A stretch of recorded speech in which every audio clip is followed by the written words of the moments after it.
بومة الحظائر أو البومة المصاصة أو الهامة هي فصيلة أخرى غير فصيلة البوم الحقيقي، بتندرج أيضا تحت رتبة البوميات ولكنها فصيلة مستقلة، فصيلة واسعة الانتشار على مستوى العالم باستثناء القارة القطبية الجنوبية.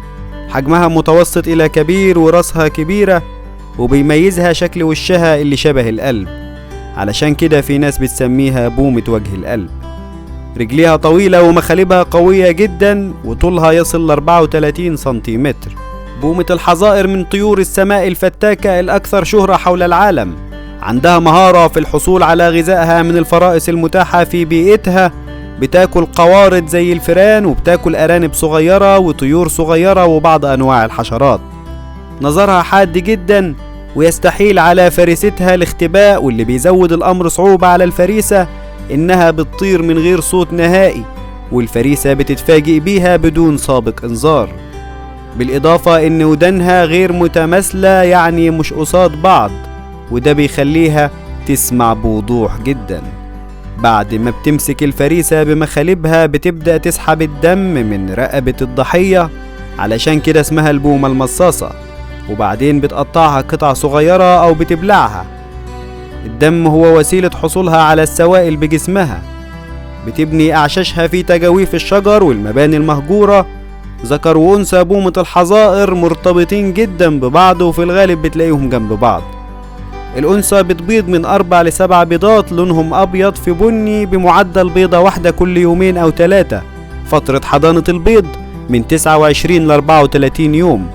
بيخرج الصغار من العش بعد 50 ل 70 يوم من الفأس، وبيرجعوا تاني العش للنوم لمدة 8 أسابيع في رعاية الأبوين، وبيعتمدوا على نفسهم بعد 3 ل 5 أسابيع من أول رحلة ليهم.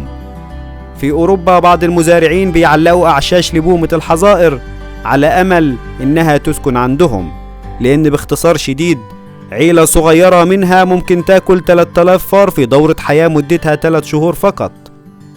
بومة واحدة ممكن تاكل 80 رطل من الفئران أسبوعيا، يعني في خلال 10 سنين ممكن البومة الواحدة منها تاكل 12770 فار. انت تعرف ان عدد الفئران ده كفيل انه ياكل 15 طن محاصيل في السنة، ده غير انه هيتكاثر لأضعاف مضاعفة.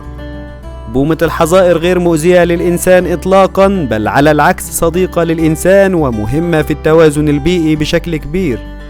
ومؤخرا هواة تربية الطيور اهتموا بيها وبقت بتتربى في المنازل، وسعرها في السوق المصري وصل ل 750 جنيه للبومة الواحدة. اقتنائها كطائر أليف بسبب وشها اللي على شكل قلب ولونها الجميل وتفاصيلها الغريبة، بس لو هتربيها لازم يكون مكان واسع تطير فيه براحتها، لأن لما بتفرد جناحها بيكون عرض الجناحين 90 سنتي تقريبا. بتاكل لحوم الطيور وبتاكل القوارض، ويستحسن تخليها تفترس على الأقل مرة واحدة في الأسبوع. ممكن تعيش لغاية 20 سنة لو أكلها متوفر وظروف معيشتها مناسبة وصحية ليها. علماء من جامعة بريستول البريطانية والكلية البيطرية الملكية عملوا بحث عن طريقة طيران الطيور في العواصف، وكان البحث بصفة خاصة على بومة الحظائر، لأنها رشيقة جدا ومش بتتأثر أبدا بأي عاصفة في طيرانها، بل إنهم اكتشفوا إنها مش بتبذل مجهود زيادة في حالة وجود عواصف شديدة. واستغلوا البحث ده في تطوير أنظمة تعليق مستوحاة بيولوجيا للطائرات صغيرة الحجم. بومة وجه القلب كائن لطيف وعمره ما كان نذير شؤم. اتغير وجهة نظر كتير من الناس عنه في أنحاء العالم، لدرجة إن في مقاهي في اليابان بتقتنيه وتربيه علشان رواد المقهى يستمتعوا بمشاهدته وقت وجودهم. بومة الحظائر موجودة في مصر وبتساهم في القضاء على القوارض الضارة، ولأنها كائن لطيف بدأت ثقافة اقتنائها بالبيوت تنتشر في مجتمعنا. يا رب تكون الحلقة عجبتكم. اشترك في القناة لو انت من المهتمين بالحياة البرية في مصر.